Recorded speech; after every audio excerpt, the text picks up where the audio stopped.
Do you want to hear a scary story in just 2 words? Benzo withdrawal. Hello, dear friends and warriors. In all fairy tale things. Let's skip the boring intro and dive right into the horror story. You don't have to hurt alone. I can't fix it, but you won't be by yourself. And to stay in the Halloween spirit, instead of the well-known in this episode we will have...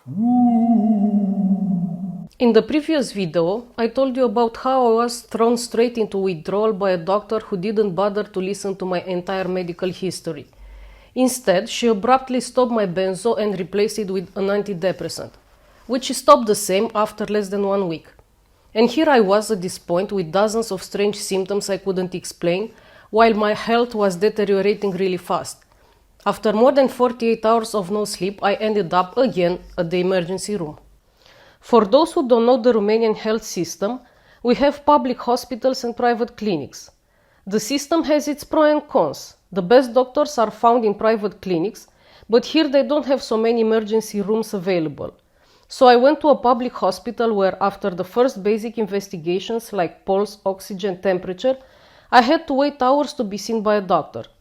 I still can't explain to myself how I was able to last almost 6 hours standing or going back and forth, but I know that I had such big problems with breathing that several times I had to ask the nurses from the waiting room to measure my oxygen, which surprisingly was normal. Therefore, the ladies shrugged their shoulders and told me that I was having a panic attack. Sounds familiar, right? I heard this again when I was taken over by a medical specialist who took my blood and did an ECG. During this investigation, I actually felt collapsing while trying to calm my frantic breathing. She's having a panic attack, the doctors were discussing among themselves, and I was trying to figure out how on earth could I have a panic attack when I was quite calm. But hey, doctors know best, right? I mentioned many times the psychiatric meds I had taken before, the dosage and how they were discontinued, but no one seemed to make a big deal out of it. Instead, after more hours of needles and perfusions, they sent me for a CAT scan even though I had shown them the result of the MRI done just a few weeks before. The neurologist at the emergency room looked at the results, asked me to pull out my tongue which was still spasming, and concluded that I needed to do another MRI and that the tongue problems could be caused by anything from a magnesium deficiency to a serious neurological problem, so multiple sclerosis was still on the books. After which, she simply sent me home. I had spent almost 8 hours in the emergency room with not clear diagnosis and came back home with a bigger worry that I might have something much worse. Since the tongue spasm continued for the next few days, along with a bunch of other symptoms, I made an appointment with another neurologist, this time in the private system. But even here it was quite difficult to find a free spot right away, so I spent another 4 or 5 days trying to heal myself from an unknown mental or neurological disease. This neurologist was known as a good doctor, but with harsh temper and mood swings. So I was really surprised when she listened to my story and after a few, I see, she gave me a prescription for 0.5 milligrams of clonazepam. A baby dose, as she said, which I was supposed to take in the evening. After which she gave me a long lecture about how the new generations refuse to go to the psychiatrist because they see something shameful in it, but that she would warmly recommend me a good psychiatrist who helped many patients with problems. I left the office with the prescription for clonazepam and her colleague's number. I was still refusing to believe that I needed a psychiatrist, but since several doctors said so, I thought I had to give it another try. That night, I took my first dose of clonazepam, hoping that the tongue spasm would subside. For those who don't know, clonazepam is the most potent benzo. 0.5 of clonazepam is equivalent to about 1 milligram of Xanax and about 1.5 milligrams of lorazepam. Having a longer life, like 8-12 hours, and a half-life of 20-80 hours, its effects are not immediate, but its action is much longer. In addition, clonazepam is the first-line treatment for epilepsy and spasm. As I found out later, it's very difficult to taper it, causing the highest suicide rate compared to other benzodiazepines. For this lady and for the baby dose, we have... About half an hour after the first baby dose, the spasm didn't stop. Instead, I noticed something really strange. My whole body had become almost inert and rigid, My reactions had slowed down a lot, while my mind was very active. Basically, I was a living consciousness locked in a body that was almost unresponsive to stimuli. I tried to convince myself that it was just a temporary side effect, and eventually I managed to sleep. But I remember that at one point my eyes were rolling spasmodically and I couldn't wake up. The next morning I felt sedated and unable to control my movements, so I bumped into the walls a few times on my way to the bathroom.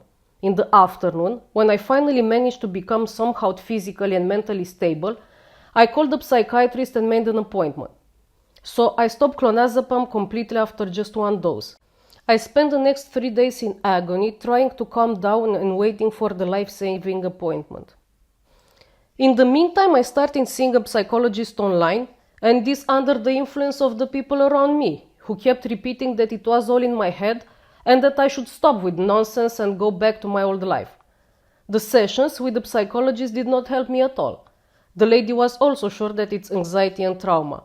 So I wasted hours and money on pointless sessions, drawing trees, talking to my inner child, doing visualization and stupid exercises, while I was still not eating, having breathing problems, insomnia, tremors and coordination problems.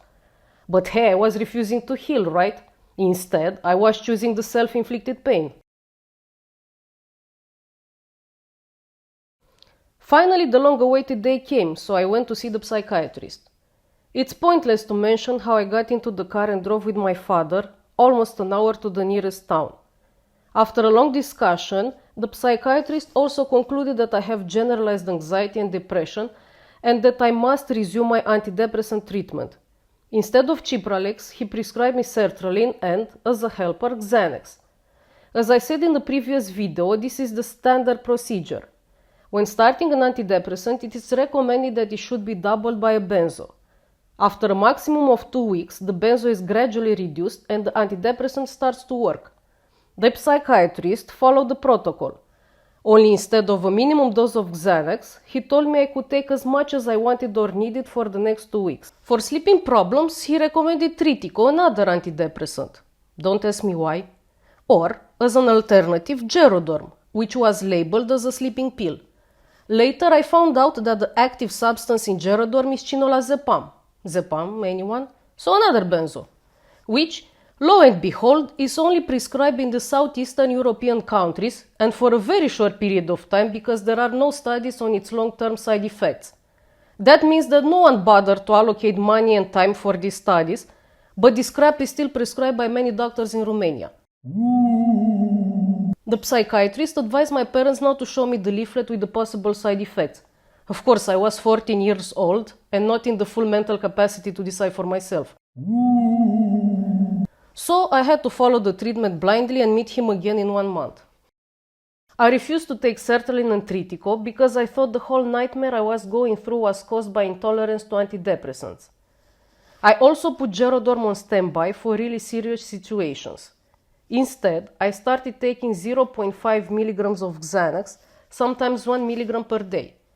What I noticed after the first doses is that the symptoms were somehow subsiding in the first hours, after which they returned with even greater intensity. The psychiatrist didn't bother to explain to me that Xanax reaches peak effectiveness in about 3 hours, after which the blood concentration drops rapidly, this pill having a half-life of about 11 hours. So Xanax didn't help too much. The only positive aspect was that at some point the tongue spasm disappeared. But I was still feeling weak. I had insomnia, mood swings, palpitation, coordination problems, breathing problems, and many more that I decided somehow to ignore because they were not as severe compared to the one listed earlier. After a few days of treatment, my health did not improve, on the contrary. Between doses, in addition to the symptoms already mentioned, I started having akathisia again. And the element of surprise. One day, I was no longer able to walk. With every step, my legs refused to synchronize. Basically, I didn't know how to walk anymore. So I started spending more and more time in bed, despite my parents' and therapist's wish. Bonus, my pharynx and esophagus started throbbing. It's hard to describe the feeling. It's like having a moving, inflated Adam's apple causing you pain and spasm. After a few more nights with almost no sleep, I begged my parents to take me again to the emergency room. I was so sick that when I left, I said goodbye to my house and my cat. I was surely that I was going to die, and no, I was not having a panic attack. I found out that the neurologist who had prescribed me clonazepam a few days ago was on duty at the emergency room, so I put all my hopes on her. At the hospital, I told the nurses that I don't want to trick the system nor to get ahead of other patients, but I simply want to talk with my doctor for a maximum of 5 minutes. In the end, they let me make a phone call from their office. I was sobbing, barely able to stand. My jaw was shaking while trying to explain to her that I was literally dying. But a sarcastic and cold voice answered from the other end, telling me to wait at the triage with other patients and that she could not do any favors. This time I was back in the national health system, and yes, I didn't have a knife in my leg or broken ribs like other people, but I was maybe just as bad as them. So I decided to go and die at home in peace rather than in a hospital. At home, my last hope was Gerodorm. The doctor had recommended me 20 milligrams, but after previous experiences, I started to understand that I was highly sensitive to psychiatric drugs, so I took 10 milligrams instead, which is half the dose. I had nothing left to lose. I had come to terms with the idea that I might die in my sleep, but I needed at least a few hours of rest. Although it was early afternoon, I took the sleeping pill and managed to sleep for a few hours. I woke up somehow better. I ate and I was even thinking that I might recover. But after 5-6 hours, the symptoms returned with the same intensity, maybe even worse. Why? For 2 reasons. 1, I had stopped taking Xanax since I was going to start Gerodorm. Therefore, I put myself into a kind of withdrawal without knowing it, because the dose of 10 milligrams of cinolazepam was barely equivalent to 0.5 milligrams of Xanax, so was not enough. In addition, the psychiatrist had not told me that Gerodorm has an even shorter lifespan of about 5-6 hours. He probably expected me to take it along with the Xanax, but he didn't give me enough explanation about dosage and side effects. Instead, he advised me to throw away the leaflet. I started taking Gerodorm only in the evening. Basically, it was a sleeping pill, right? And I noticed the following. After 20-30 minutes, almost all symptoms disappeared and I could sleep. Except that, at 5 in the morning, they were all coming back. If you remember, I had the same experience with that event, which also has a short lifespan.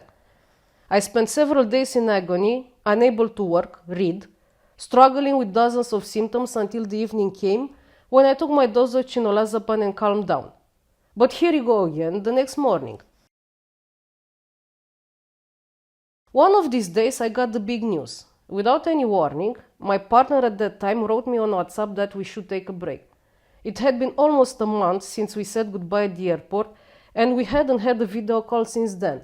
We only corresponded via text messages. It was my fault too.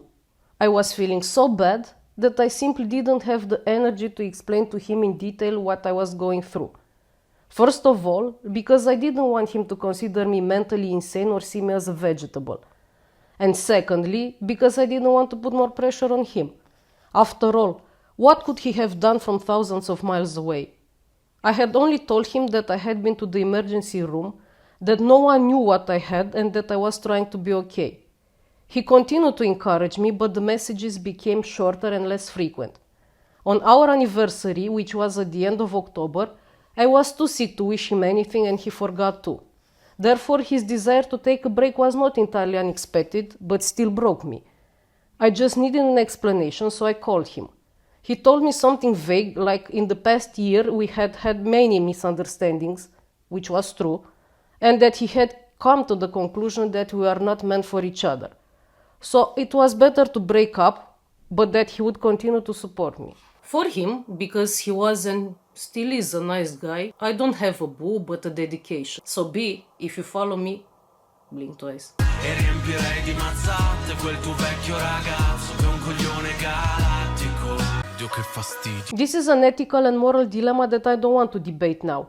Instead, I will make another video on how important it is to have a partner, and I will talk in detail about my experience on BenzoBody and about the only man who understood and supported me through this, not from Romania or even Europe, but from Canada. Mike, I owe it to you that I didn't kill myself while tapering and that I'm still here today trying to help and entertain others. But about this and about my experience in a mental health hospital, I will talk in another video. Until then, don't let anything scare you because I promise, this too shall pass.